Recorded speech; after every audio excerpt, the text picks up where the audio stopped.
Jai Sri Krishna.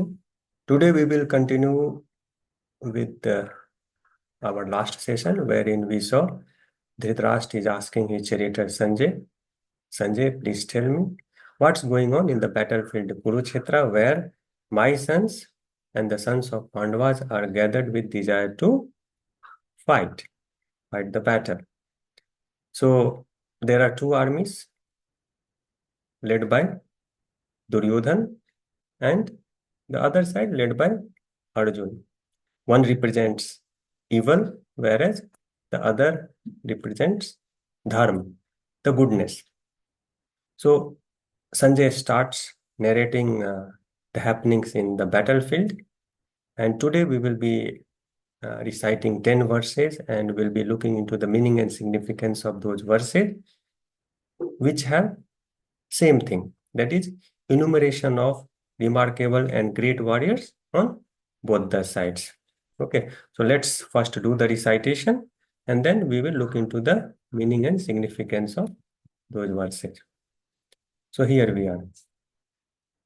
Sanjay Uvach दृष्ट्वा तु पाण्डवानीकं व्यूढं दुर्योधनस्तदा आचार्यम् उपसंगम्य राजा वचनम् अब्रवीत् पश्येतां पाण्डुपुत्राणाम् आचार्यमहतीं चमूं व्यूढां द्रुपदपुत्रेण तव शिष्येन धीमता अत्र शूरा महेश्वासा भीमार्जुनसमायुधि युयुधानो विराटश्च द्रुपदश्च महारथः दृष्टिकेतुश्चेकितानः काशीराजश्च वीर्यवान् पुरुजित् कुन्तिभोजश्च शैब्यश्च नरपुङ्गवः युधामन्युश्च विक्रान्त उत्तमौजाश्च वीर्यवान् सौभद्रौ द्रौपदेयाश्च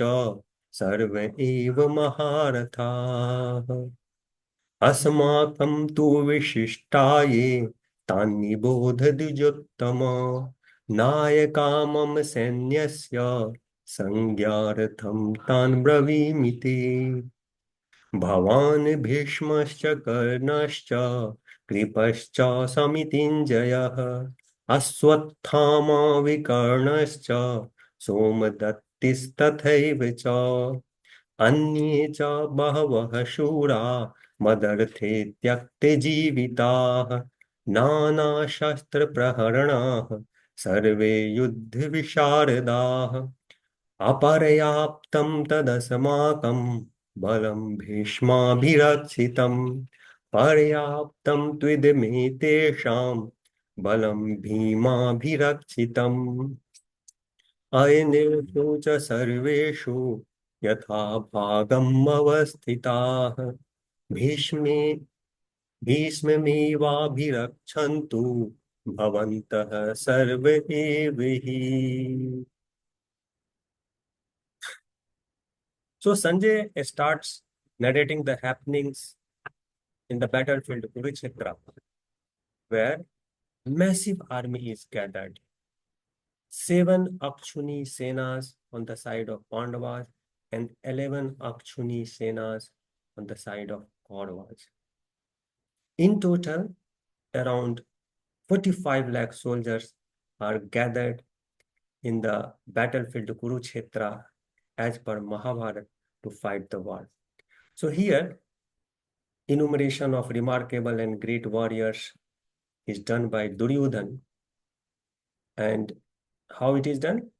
He goes near his commander, Dronacharya, who happens to be his teacher, and tells him to look at the great warriors on the side of Pandavas. They are Bhim. Bhim is, a big man, very strong in wrestling and in Gada. Then Arjun, Yuyudhan, Virat, Drupad, Drishtaketu, Chekitan, Kashiraja, Purujit, Kunti Bhoj, Shav, Yudhamanyu, Vikrant, Uttamaja, son of Subhadra, that is Abhimanyu, and sons of Draupadi. Then he tells his teacher, who is his commander as well. Now he tells him that you should be aware of the great warriors on our side.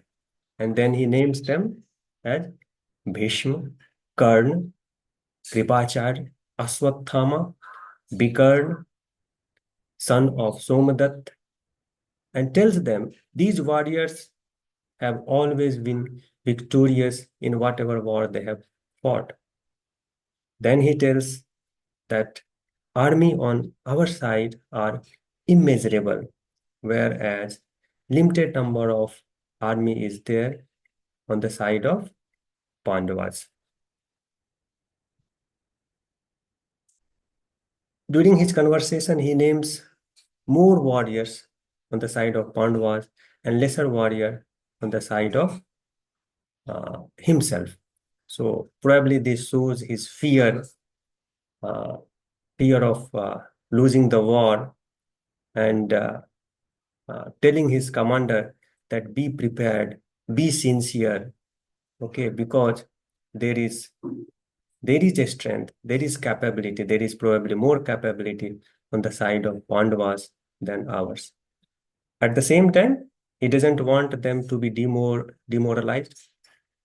That's the reason he tells that army on our side is immeasurable, whereas on the side of Pandavas, it is limited. However, this is not the central theme of Bhagavad Gita. Bhagavad Gita is not about the actual fight. It is more about wisdom and the teachings to uphold the dharma, that is the social order, personal conduct, and cosmic order. Here, one thing is worth noting, that warriors like Drona, Bhishma, Kripacharya, they liked Pandavas a lot, especially Arjun. But they were fighting on the side of Kauravas because they were bound by some or other vow they had made. In the following verses, in the following chapters, Lord Krishna clarifies that it is not dharma to follow your vow, and because of that, you are on the side of evils. Okay, so dharma as it is defined is dharyate iti dharma, anything that upholds or holds together the social order, personal conduct, and cosmic order is dharma. Now, Drona, Bhishma, Kripacharya, they are scholars and they have great moral and ethical values. But to protect the dharma,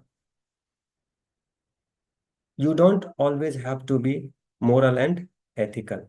Okay, if you have to keep aside morality, ethics, keep it aside and do things which is against it, but it upholds dharma.